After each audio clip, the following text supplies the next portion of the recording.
Majesty, Royal Highness, Mr. President, Excellencies, ladies, gentlemen, and Queen Elizabeth Hudson of Room 22, I honorably accept this award on behalf of the 140 million children waiting to be adopted by the people of the world. These children whom are waiting for your tender love and affection, waiting for a new life with a new family. The Open Arms Foundation of France, Japan, the United States of America, and Venezuela has helped over 15,000 children get adopted in the past 30 years. As Elie Wiesel once said, "What have you done with my future?" This speaks to the founding of my charity because it shows that your one move of adopting one child can change the entire future of that child. This also speaks to me because I was a child of adoption too.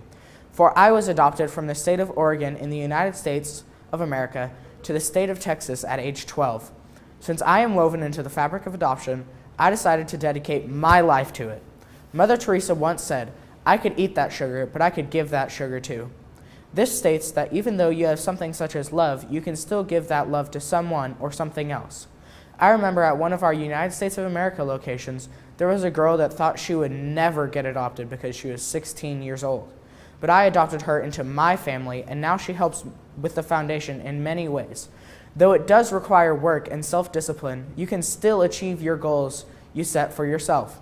Mother Teresa believes that the child is the greatest gift of God to a family. I found spiritual beliefs when I was adopted by the MacArthur family in El Paso, Texas.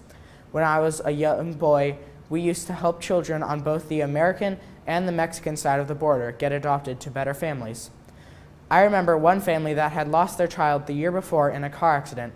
They were not even thinking about adoption, but with a couple months of deliberation, they adopted a little girl named Matilda from one of our French orphanages.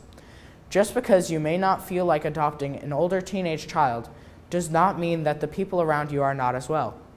Support those who need support, help those who need food, shelter, or even just a simple drink. Who knows, maybe one day you may adopt from one of our 23 orphanages throughout France, Japan, the United States, and Venezuela, for only God knows His plan for you.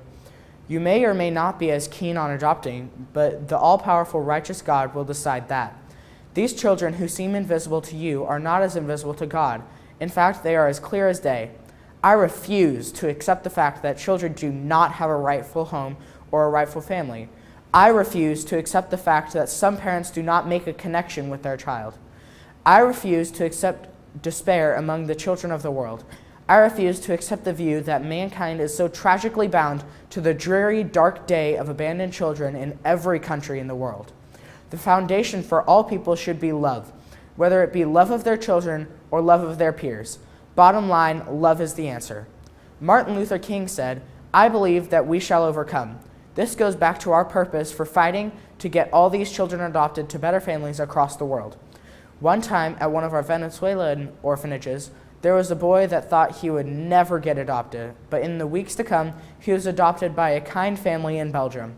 Peace is the most precious thing in the world, and I think that Alfred Nobel would understand me when I say that we will all unite as one to help fix our people and help these children become adopted and gain the peace and tranquility that they deserve and have earned in their lifetime. Thank you, distinguished members of the Nobel Committee. Thank you, people of Norway and the world, for declaring that peace has meaning to mankind and showing that all people are equals, no matter if they live in an adopted family or with their biological family. You can help us and the innocent children in the world clear out the orphanages. Help these children gain peace and live a tranquil life with a new family. Thank you for this award, and thank you for helping the children of the world that need to be adopted. Let God bless you in the days to come.